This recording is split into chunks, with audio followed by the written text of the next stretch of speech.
objective function as z equal to ax plus by has the same maximum value on two corner points of the feasible region. तो यहाँ पे ध्यान से देखना, same maximum value आपको बोला है टू कॉर्नर पॉइंट्स पे, यानी कि same maximum value two corner points, यानी कि दो पॉइंट्स पे मैक्सिमम वैल्यू सेम है.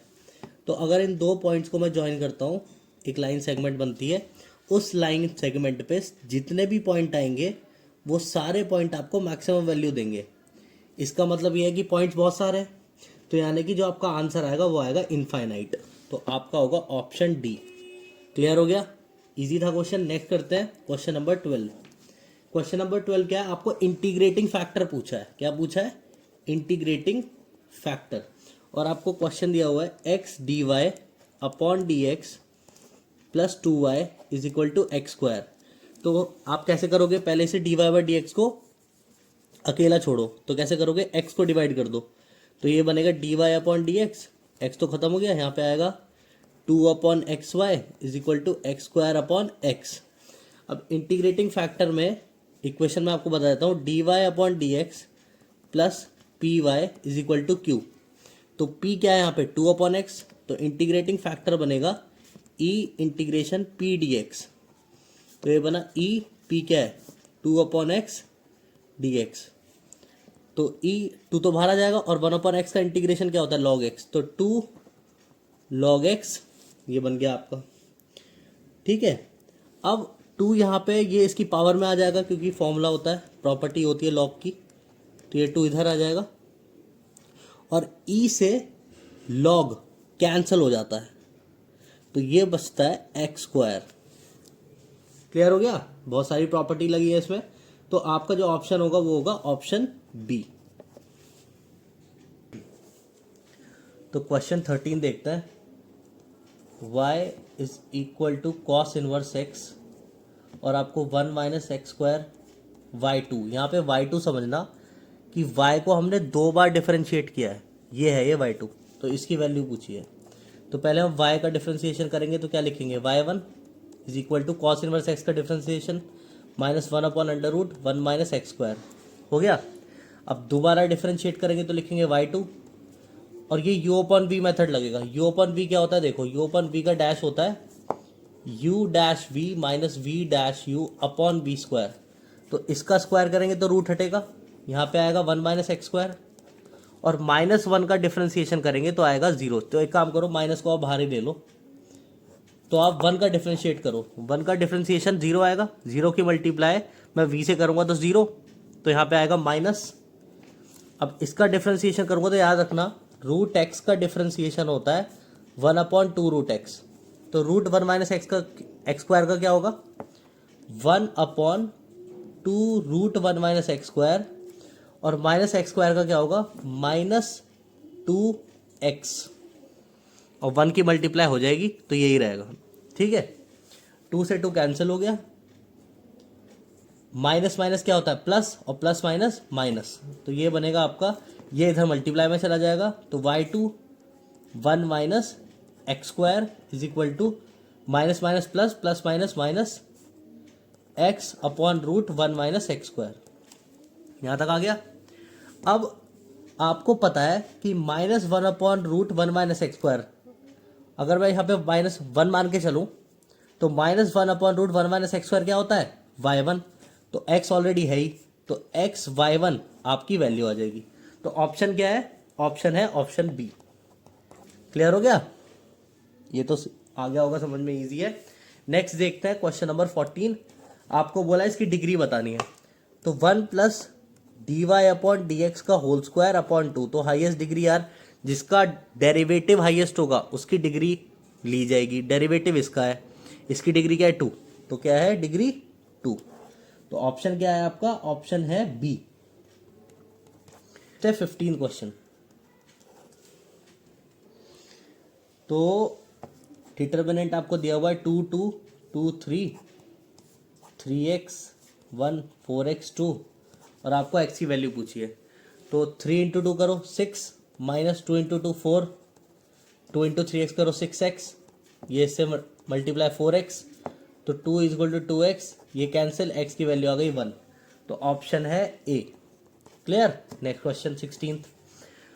आपको बोला है कि number of points of discontinuity बताओ और आपको ये फंक्शन दिया हुआ है।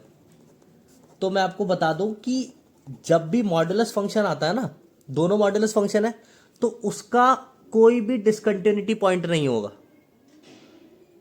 ये चीज ध्यान में रख लो, यानी कि नो डिसकंटिन्यूअस पॉइंट एग्जिस्ट। तो इसका आंसर आप डायरेक्ट क्या लिख दोगे? 0। ऑप्शन क्या है? सी। क्लियर हो गया। 17 क्वेश्चन पे आ जाओ, ध्यान से देखना, 17 क्वेश्चन इंपॉर्टेंट है। 0 से π/8 लिमिट tan स्क्वायर 2x आपको दिया हुआ है। तो ध्यान से देखो, tan स्क्वायर 2x का इंटीग्रेशन मुझे नहीं पता, तो मैं इसे सेक में कन्वर्ट करूंगा। 1 प्लस tan स्क्वायर x होता है सेक स्क्वायर x। तो tan स्क्वायर x क्या होगा? Sec square x -1। तो tan स्क्वायर 2x क्या होगा? tan square 2x sec square 2x -1। तो मैं यहाँ पे ये लिख दूंगा सेक स्क्वायर, यहाँ dx आएगा, सेक स्क्वायर 2x -1 dx। क्लियर हो गया।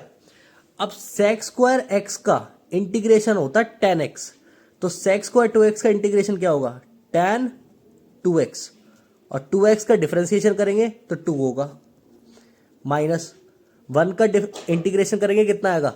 x, और उसके ऊपर आ जाएगा लिमिट 0 से π/8।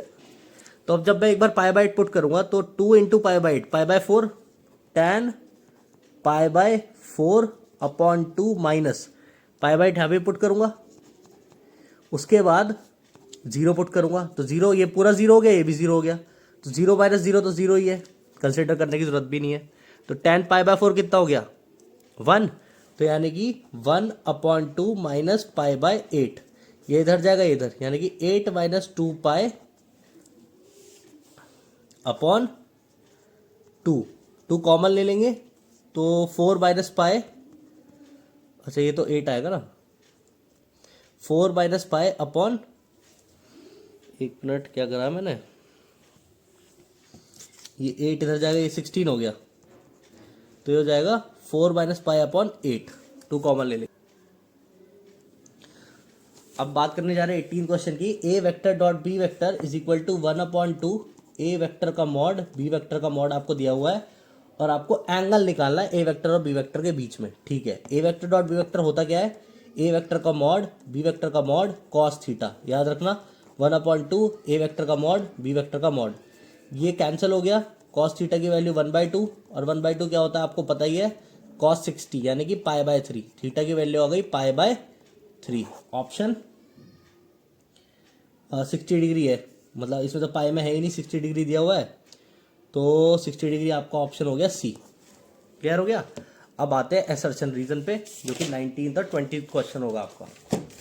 अब ध्यान से देखना असर्शन रीजन कैसे करना है। ठीक है, तो असर्शन रीजन में आपको दिया हुआ है 2x2 मैट्रिक्स है, 2x2 मैट्रिक्स है, ठीक है, और A is equal to AIJ आपको दिया हुआ है, आई रो जे कॉलम, और AIJ जो है वो I इंटू जे करेंगे तब फॉर्म होगा। ठीक है, और आपको ये दिया हुआ है कि ये 1 2 2 4 से मैट्रिक्स बनेगी। ठीक है, देखते हैं। तो क्योंकि 2x2 का मैट्रिक्स दिया हुआ है तो मैं अपने एलिमेंट्स खुद यूज करूंगा। ए पहली रो पहला कॉलम, पहली रो दूसरा कॉलम, दूसरी रो पहला कॉलम, दूसरी रो दूसरा कॉलम। ठीक है, और ये जो A11 बनेगा, ए आई की जगह 1 पुट करूंगा, जे की जगह भी 1 पुट करूंगा, और 1 इंटू 1 करूंगा तो कितना आएगा 1, यानी कि यहाँ पे आया मेरा 1। क्लियर। अब 1 2 आई की जगह 1 पुट करूंगा, जे की जगह 2 पुट करूंगा, आई की जगह 1 जे की जगह 2, आंसर कितना आ रहा है 2, तो आ गया 2। ठीक है, अब 2 1 आई की जगह 2 जे की जगह 1, तो 2 इंटू 1 कितना आ रहा है 2, आ गया देखो 2। अब आई की जगह 2 ये रहा और जे की जगह 2, तो 2 और 2, तो 2 इंटू 2 कितना होगा 4, आ गया 4। तो ये तो बिल्कुल इसके सेम आ रहा है, तो यानी कि असर्शन तो हमारा ठीक है ना, असर्शन ठीक है हमारा। अब देखते हैं रीजन। आपको बोला है 4x2 मैट्रिक्स अगर होगा तो उसमें एलिमेंट्स होंगे 5, बट यार ये पॉसिबल नहीं है, एलिमेंट्स 5 नहीं हो सकते, एलिमेंट्स कितने होंगे 4x2, 8 एलिमेंट्स होंगे। तो ये रॉन्ग है, ये राइट है। तो असर्शन ठीक है, रीजन रॉन्ग है। तो assertion is true but R is false. तो आपका ऑप्शन होगा सी ऑप्शन हो गया। असर्शन रीजन का आपने क्वेश्चन कर लिया मैट्रिक्स का। अब नेक्स्ट आते हैं 20th क्वेश्चन पे। ध्यान से देखो 20th क्वेश्चन। आपको बोला है साइन, असर्शन में बोला है sine inverse x is equal to sine x का इनवर्स। यार ये गलत है, ऐसा नहीं होता। Sine inverse x equal to sine x का इनवर्स कभी नहीं होता। ध्यान रखना इस चीज का। क्लियर हो गई बात? ठीक है, क्योंकि साइन एक्स का जो इनवर्स होता है वो होता है 1/sin x, ये होता है, ये नहीं होता। तो ये तो गलत हो गया, असर्शन हो गया फॉल्स। अब रीजन ध्यान से देखो, any value in the range of principal value branch is called principal value of that inverse trigonometric function. यानी कि अगर कोई भी वैल्यू प्रिंसिपल वैल्यू ब्रांच में की रेंज में लाया करती है तो उसे प्रिंसिपल वैल्यू बोलेंगे। बिल्कुल ठीक है, असर्शन रॉन्ग है, रीजन राइट है। तो यानी कि इसका ऑप्शन होगा डी। क्लियर हो गया? तो ये हमने इस वीडियो के क्वेश्चंस कंप्लीट कर लिए। उसके बाद मैं इसका पार्ट 3 लाऊंगा सैंपल पेपर का। ये एक एक क्वेश्चन अच्छे से कर लो, फिर आगे पार्ट 3 आता है। फटाफट करो। Bye bye.